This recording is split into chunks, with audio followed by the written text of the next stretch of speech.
Good morning बच्चों। आज सेलुलिज्म का तीसरा सेशन और तीसरा सेशन में आइदर और का केस पर चर्चा करेंगे। इससे मैं आगे बढ़ूं, आपको पिछला दोनों वीडियो देख करके जब आप इस सेशन को देखोगे तब आपको ज्यादा समझ में आएगा। तो आइदर और के कुछ कंडीशन होते हैं, पहले हम उस कंडीशन को देखें, यानी कि शर्त। किन किन शर्तों का होना जरूरी है? तो पहला है कि जब दो कंक्लूजन का इसमें पेयर हो और पेयर में एक कंक्लूजन पॉजिटिव हो और दूसरा कंक्लूजन निगेटिव हो। दूसरा शर्त, दोनों कंक्लूजन फर्स्ट स्टेप में रॉन्ग हो, यानी कि पहले चरण में दोनों कंक्लूजन गलत हो जाए। तीसरा शर्त, दोनों कंक्लूजन में कॉमन टर्म का प्रयोग हो। और चौथा शर्त, दोनों एक दूसरे का कंप्लीमेंट्री पेयर में हो। कंप्लीमेंट्री पेयर में हो। तो कंप्लीमेंट्री पेयर कैसे बनता है इसको हम समझते हैं। जैसे कि सेलुलिज्म में 4 तरह के स्टेटमेंट होते हैं: no type, some type, some not type और ऑल टाइप। इसको यदि हम डाटा के आधार पर फिक्स कर दें इनके नंबर को, तो हम जानते हैं कि नो का मतलब 0 और ऑल का मतलब 100, 100। 0 से थोड़ा अधिक का मतलब सम, थोड़ा अधिक का मतलब है कि इसको हम 25 कर दें, और 100 से थोड़ा कम का मतलब इसको हम 75 कर दें। तो एक क्रिकेट का जो बैट्समैन होता है,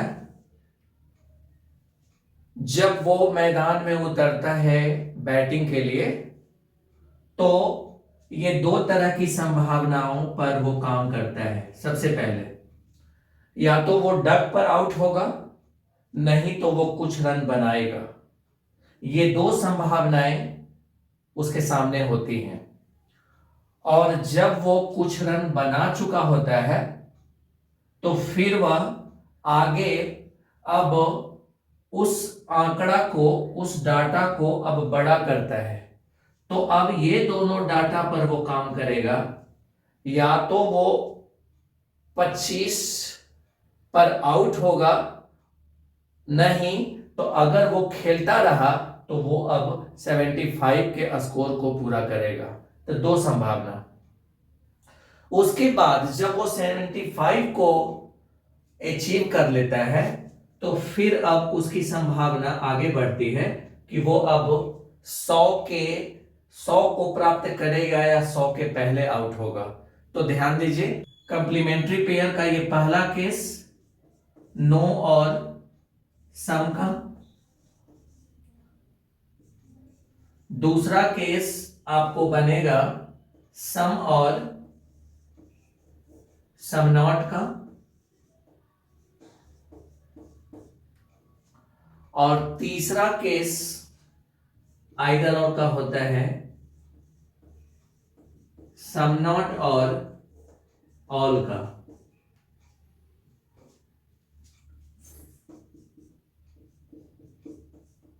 आइदर और का ये 3 केस होते हैं जिसको कि हम कंप्लीमेंट्री पेयर कहते हैं। ये दोनों एक साथ गलत नहीं होता, ये दोनों भी एक साथ गलत नहीं होगा, और ये दोनों भी एक साथ गलत नहीं होगा। और इसी को फिर हम 2 में से एक सही मान करके उसको आइदर और में हम शो करते हैं। तो एक बैट्समैन का परफॉर्मेंस का ये 4 स्टेप, नो सम, फिर सम सम नॉट, और फिर सम नॉट और ऑल।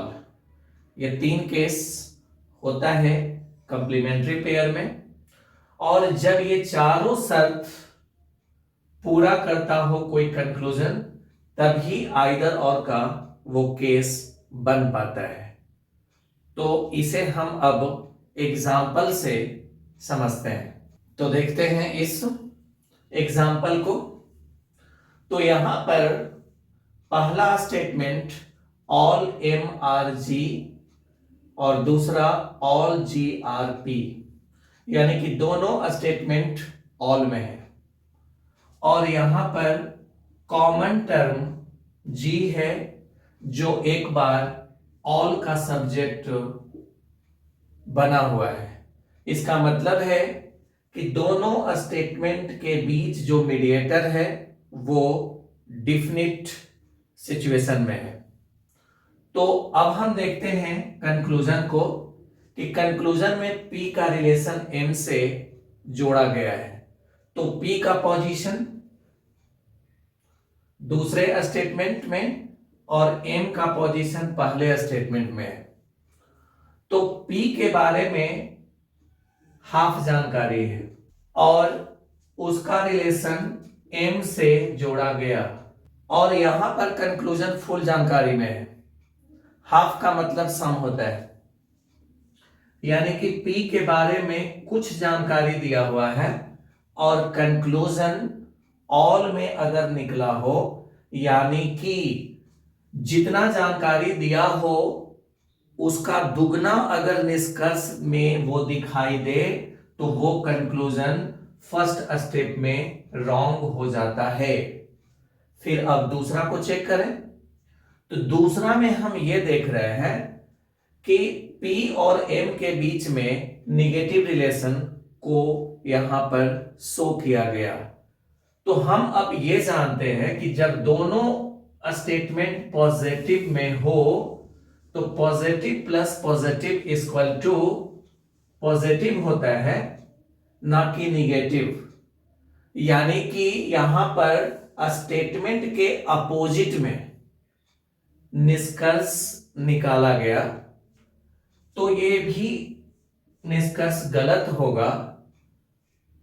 तो यहां पर अब हम देखते हैं कि दो कंक्लूजन का यहां पर पेयर बना, एक पॉजिटिव सेंस में है और दूसरा एक आर में है और एक आर नॉट में है। इसमें टर्म भी कॉमन है, दोनों में पी और एम मौजूद है, और ये कंप्लीमेंट्री पेयर में भी है। एक है ऑल में और दूसरा है सम नॉट में। इसका मतलब है कि चारों शर्त यहां पर कंप्लीट हो रहा है। तो हम यहां पर दोनों को नाइदर नॉर में ना कह करके इसको हम दो में से एक सही, आइदर फर्स्ट और सेकंड फॉलोज, ये हम कंक्लूजन फॉलो करेंगे। ये इस प्रश्न का आंसर बनेगा। तो देखते हैं दूसरे एग्जाम्पल को। तो यहां पर पहला स्टेटमेंट सम में है और दूसरा स्टेटमेंट ऑल में है, और इसमें कॉमन टर्म टी है, और टी को हम एक बार ऑल का सब्जेक्ट के रूप में हम देख रहे हैं। इसका मतलब है कि यहां पर कॉमन टर्म डिफिनिट केस में है। तो अब हम एस और आर के पोजीशन को चेक कर लें। तो एस सेकेंड स्टेटमेंट में है और आर फर्स्ट स्टेटमेंट में है। इसका मतलब है कि मीडिएटर के थ्रू इनका रिलेशन बनेगा। तो जितना कथन में जानकारी दिया हुआ है, अगर उतना ही निष्कर्ष में भी अगर दिखाई दे तो वो कंक्लूजन सही होगा। लेकिन हम देख रहे हैं कि यहां पर एस का जानकारी हमको अधूरा है दिया हुआ, क्योंकि हम ऑल टाइप के स्टेटमेंट में जानते हैं कि ऑल के साइड से फुल जानकारी होता है और अपोजिट साइड से हाफ जानकारी होता है। तो यहां पर एस के बारे में अधूरा जानकारी है, लेकिन यहां पर पूरा निष्कर्ष निकाले हुए हैं। इसका मतलब है कि कंक्लूजन यहां पर डबल आकार में कंक्लूजन निकाला गया, तो ये कंक्लूजन रॉन्ग होगा, क्योंकि कथन से बड़ा कंक्लूजन नहीं होना चाहिए। अच्छा, अब हम दूसरे कंक्लूजन को देखें, तो दोनों जो मेरा बेस स्टेटमेंट है वो दोनों के दोनों पॉजिटिव है, पहला भी पॉजिटिव और दूसरा भी पॉजिटिव, लेकिन कंक्लूजन यहां पर निगेटिव है। तो ऐसा नहीं होना चाहिए, क्योंकि हमको पता है कि पॉजिटिव और पॉजिटिव कथन से पॉजिटिव निष्कर्ष निकलता है, ना कि निगेटिव। इसका मतलब है कि दोनों यहां पर बारी बारी से फर्स्ट स्टेप में रॉन्ग हो गया। तो अब हम देखते हैं कि ये कंक्लूजन हमको पेयर में दिखाई दे रहा है, एक है आर में और दूसरा है आर नॉट में, एक पॉजिटिव और दूसरा नेगेटिव। उसके बाद दोनों फर्स्ट स्टेप में रॉन्ग हो गया, फिर इनके बीच में एस एस कॉमन टर्म है, आर आर कॉमन टर्म है, यहां पर इनका पोजीशन क्रॉस में है। तो क्रॉस में हो या आमने सामने हो कोई फर्क नहीं पड़ता, उनको कॉमन होना चाहिए, चाहे वो किसी भी पोजीशन पर क्यों ना हो। और फिर यहां कंप्लीमेंट्री पेयर में साइन भी है, क्योंकि एक कंक्लूजन और में है और दूसरा का कंक्लूजन सम नॉट में है, तो ये कंप्लीमेंट्री पेयर में भी है। तो चारों शर्त यहां पर पूरा हो रहा है, इसलिए इसका आंसर आइदर फर्स्ट और सेकंड होगा, और ये इस प्रश्न का आंसर हो जाएगा। तो देखते हैं नेक्स्ट क्वेश्चन को। पहला आधार वाक्य नो के टाइप में है और दूसरा ऑल के टाइप में है, और इनके बीच जो कॉमन टर्म है वो बी है। बी यहां पर एक बार ऑल का सब्जेक्ट बन चुका है, इसका मतलब है कि मीडिएटर यहां पर डेफिनिट केस में है। इसका मतलब है कि सी और ए का रिलेशन यहां पर कंफर्म होगा, लेकिन जितना जानकारी दिया हुआ है उतना ही निष्कर्ष अगर निकला है तो वैसे स्थिति में वो निश्चित तौर पे सही होगा। तो हम देखते हैं कि यहां पर सी का रिलेशन ए से जोड़ा गया, तो सी है दूसरा स्टेटमेंट में और ए है पहला स्टेटमेंट में। तो यहां पर पहला स्टेटमेंट निगेटिव में है और दूसरा स्टेटमेंट पॉजिटिव में है। तो हमको पता है कि निगेटिव और पॉजिटिव स्टेटमेंट से हमको कंक्लूजन ऑलवेज निगेटिव में मिलता है, जबकि यहां पर मेरा कंक्लूजन पॉजिटिव सेंस में दिया हुआ है। ऐसे स्थिति में ये कंक्लूजन गलत हो गया, क्योंकि निगेटिव और पॉजिटिव से निगेटिव में कंक्लूजन होता है, ना कि पॉजिटिव में। तो अपोजिट नेचर में यहां पर मेरा कंक्लूजन दिख रहा है, इसलिए वो रॉन्ग है। अब हम देखते हैं यहां पर कि सी का रिलेशन ए से जोड़ा गया और उसमें भी नॉट में यानी निगेटिव में। तो सी के तरफ से हम अगर देखेंगे कि सी के बारे में यहां पर अधूरा जानकारी है, सम में है, और उसके बाद मीडिएटर यहां डेफिनिट केस में है। तो सम सी आर नॉट ए, निश्चित तौर पर यह कंक्लूजन सही हो जाएगा। तो ध्यान दीजिए, यहां पर आपको एक चीज गौर करना होगा कि बहुत सारे स्टूडेंट ऐसा करते हैं कि सी सी ए ए आर और आर नॉट, तो बिना बनाए इसको आइदर और के केस में लेकर के चले जाते हैं। लेकिन अक्सर क्वेश्चन सेटर इस तरीके से मतलब आंसर उसको शो करता है कि अगर यहां पर दो में से एक अगर सही हो जाएगा तो वहां पर आइदर और का केस नहीं बनेगा। तो यहां पर हम देख रहे हैं कि ये पेयर तो इसका बना नहीं, तो वैसे स्थिति में केवल यहां पर दूसरा कंक्लूजन सही होगा, पहला गलत होगा। तो ये आइदर और का केस ऐसे स्थिति में नहीं बनता। तो अब हम देखते हैं नेक्स्ट क्वेश्चन को।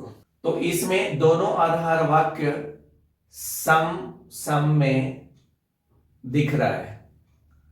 तो इसका जो मीडिएटर होगा वो मीडिएटर डाउटफुल स्थिति में होगा, क्योंकि दोनों पोजीशन पर ये जो है अधूरे जानकारी में है। तो जब मीडिएटर अधूरे जानकारी में होता है तो उसके द्वारा बनाए गए जो रिलेशन होते हैं वो रिलेशन संदेहास्पद होता है, डाउटफुल होता है। वो पॉजिटिव में भी गलत होता है और निगेटिव में भी गलत होता है। तो ऐसे स्थिति में हम देखते हैं जेड और टी के बीच। तो यहां पर जेड और टी एक ही स्टेटमेंट में मौजूद है। तो ऐसे स्थिति में अब हम देखते हैं कि कुछ टी अगर जेड है तो कुछ जेड भी टी होगा, क्योंकि सम टाइप का जो स्टेटमेंट होता है उसके कंक्लूजन मिरर इमेज में बनते हैं, इमेज में बनता है। जैसे कुछ टी अगर जेड है तो कुछ जेड भी टी होगा। तो ऐसे स्थिति में कुछ जेड टी ये निश्चित तौर पे सही होगा। तो अगर पहला कंक्लूजन सही है तो दूसरा कंक्लूजन इसी के आधार पर गलत हो जाएगा, क्योंकि स्टेटमेंट पॉजिटिव और कंक्लूजन निगेटिव जो कि रूल के विरुद्ध है, तो दूसरा कंक्लूजन गलत। तो इसमें भी आइदर और का केस नहीं बनेगा, क्योंकि दो में से एक अगर सही हो गया तो इसी के आधार पर आर अगर सही है तो आर नॉट इसी के आधार पर ये गलत हो जाएगा। तो यहां पर भी आइदर और का केस नहीं बनेगा। अब हम देखते हैं नेक्स्ट क्वेश्चन को। तो इस क्वेश्चन में हम देख रहे हैं कि दोनों आधार वाक्य सम के फॉर्मेट पर है और यहां पर मीडिएटर के है, कॉमन टर्म के, और कॉमन टर्म यहां भी अधूरा यहां भी अधूरा। इसका मतलब है कॉमन टर्म डाउटफुल सिचुएशन में है। तो अब हम कंक्लूजन में देखें कि किनके बीच में रिलेशन को जोड़ा गया है। तो एल का रिलेशन एम से जोड़ा गया है। तो एल है सेकंड स्टेटमेंट में और एम है फर्स्ट स्टेटमेंट में। तो इनको लिंक करने का काम कॉमन टर्म करेगा जो ऑलरेडी डाउटफुल है। तो ऐसे स्थिति में एल और एम के बीच में पॉजिटिव निष्कर्ष भी गलत होगा और निगेटिव निष्कर्ष भी गलत होगा। तो गलत करने के बाद अब हम देखते हैं कि ये चारों शर्त को पूरा कर रहा है। तो पहला शर्त है कि पॉजिटिव और निगेटिव का पेयर हो। तो एक पॉजिटिव और एक निगेटिव का ये पेयर ऑलरेडी दिख रहा है। दूसरा शर्त है कि फर्स्ट स्टेप में रॉन्ग हो, तो ये रॉन्ग भी हो गया। तीसरा शर्त है कि उनके बीच में कॉमन टर्म हो। तो यहां पर एल एल और एम एम कॉमन टर्म भी मौजूद है और उनके टर्म कंप्लीमेंट्री पेयर में हो। तो एक है सम और दूसरा है सम नॉट। इसका मतलब है कि वो कंप्लीमेंट्री पेयर में भी हैं। तो यहां मामला ये आइदर और में शिफ्ट हो जाएगा, यानी कि आइदर फर्स्ट और सेकंड कंक्लूजन यहां पर ट्रू होने वाला है, यानी कि दो में से एक सही होगा। कौन सही होगा हम कह नहीं सकते। अब हम देखते हैं नेक्स्ट क्वेश्चन को। तो यहां पर पहला आधार वाक्य ऑल में है और दूसरा आधार वाक्य सम में है और इसमें कॉमन टर्म टी है और यहां पर टी दोनों जगह पर हाफ जानकारी में है। तो जब मीडिएटर दोनों पोजीशन पर हाफ जानकारी में हो तो वो मीडिएटर डाउटफुल हो जाता है। तो अब हम कंक्लूजन को चेक करते हैं कि किनके बीच में रिलेशन को जोड़ा गया है। तो एस का रिलेशन पी के साथ, तो एस और पी दोनों अलग अलग स्टेटमेंट में मौजूद है। इसका मतलब है कि मीडिएटर के थ्रू इनका रिलेशन जुड़ेगा, और जब मीडिएटर डाउटफुल होता है तो उनके द्वारा निकाला गया पॉजिटिव कंक्लूजन भी गलत होगा और निगेटिव कंक्लूजन भी गलत होगा। इसको चेक करने की कोई जरूरत नहीं है। एक doubtful, total doubtful, mediator doubtful तो रिलेशन डाउटफुल, और इस नियम से दोनों कंक्लूजन को आप रॉन्ग करोगे, और रॉन्ग करने के बाद आप देख रहे हो कि एक कंक्लूजन आर में है और दूसरा का कंक्लूजन आर नॉट में है। इनके टर्म्स कॉमन है और पेयर में है। यहां पर ये आइदर और का केस बनाएगा। आइदर फर्स्ट और सेकंड कंक्लूजन ट्रू होगा और ये मेरे प्रश्न का आंसर होगा।